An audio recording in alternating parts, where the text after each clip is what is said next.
วันแห่งความสุขหัวข้อในมื้อนี้แมนสง่าราศีอยู่ในโบสถ์สง่าราศีอยู่ในโบสถ์ในโยฮันบทที่1ข้อ14ทรงกล่าวว่าพระธรรมได้ทรงบังเกิดเป็นมนุษย์และอาศัยอยู่ท่ามกลางเฮาทั้งหลาย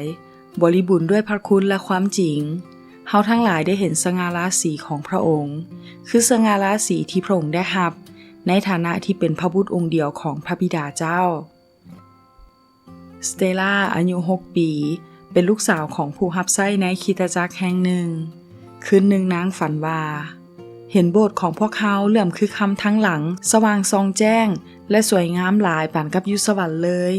มีพระเจ้าอยู่ทางในนั่นพร้อมดังนั้นทุกวันอาทิตย์สเตล่าจึงออกไปชวนหมู่ๆให้มาเรียนโรงเรียนวันอาทิตย์อยู่โบสถ์ถ้าพวกเขาบ่มาโบสถ์จะตกนรกและบ่ได้กินขนมฟรีผู้ที่เห็นสง่าราศีและความสว่างก็เท่ากับว่าได้เห็นพระเจ้าแล้วเมื่อเขามาในพระวิหารท่านเห็นพระเจ้าบ่สง่าราศีของพระเจ้าอยู่บ่อนใดในโบสถ์ของท่านสง่าราศีเต็มพระวิหารในนครเยรูซาเล็มในพระธรรม2ข่าวบทที่7ข้อ1ทรงกล่าวว่าเมื่อกษัตริย์โซโลมอนได้ภาวนาอธิษฐานจบแล้วก็มีไฟลงมาจากสวรรค์ลุกไหม้เครื่องบูชาต่างๆและสง่าราศีของพระเจ้ายาเวห์ก็หุ้มเต็มอยู่ในพระวิหารเพื่อยืนยันว่าพระเจ้าทรงพอพระทัยทุกวันนี้เฮามั่นใจเส้นเดียวกันว่าเมื่ออธิษฐานจบแล้วสิ่งที่ทูลขอนั่นจะเป็นที่พอพระทัยโดยพระนามพระเยซูผู้ทรงสง่าราศีของพระเจ้าถึงแม้นว่าอาจบ่เห็นสง่าราศีหรือไฟลงมาแต่เฮาจะได้รับตามที่ทูลขอสง่าราศีอยู่ท่ามกลางประชาชนในพระธรรม2ข่าวบทที่7ข้อ3ทรงกล่าวว่าเมื่อประชาชนอิสราเอลได้เห็นไฟลงมาและสง่าราศีของพระเจ้ายาเวห์ปกคลุมอยู่เต็มพระวิหารเช่นนั้น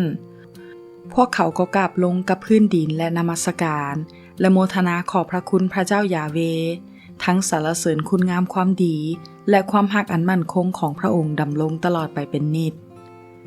สง่าราศีจะนำความรักของพระเจ้าลงมาเหนือประชาชนเพื่อว่าที่นั่นจะมีความยำเกรงเกิดขึ้นสง่าราศีอยู่เหนือเทศกาลตลอด7วันสง่าราศีพระเจ้ายังคงปกคุมประชาชนจึงถวายเครื่องบูชาหลวงหลายและยินดีอย่างม่วนซื่นสง่าราศีนำความชื่นบานและความยินดีมาให้ผู้ที่รักพระเจ้านอกจากนี้สง่าราศีของพระเจ้ายังติดตามประชาชนไปบ้านและทุกบอนที่ไปด้วยขอให้ความรักและสง่าราศีของพระเจ้าติดตามชีวิตของท่านไปตลอดวันนี้เฮาได้เห็นสง่าราศีของพระเจ้าแล้วผ่านทางพระเยซูผู้เป็นพระธรรมที่เสด็จมาบังเกิดเป็นมนุษย์และอยู่ท่ามกลางเฮาแล้วสง่าราศีนี้จะอยู่ในผู้ที่ต้อนรับและเชื่อในพระเยซูเท่านั้นเมื่อสง่าราศีของพระเจ้าอยู่นำเฮาจะเห็นพระเจ้าได้และอุปนิสัยจะมีสง่าราศีเหมือนกับสง่าราศีแห่งพระบุตรหลายขึ้นขอสง่าราศีเต็มล้นในเฮาตลอดไปขอพระเจ้าอวยพร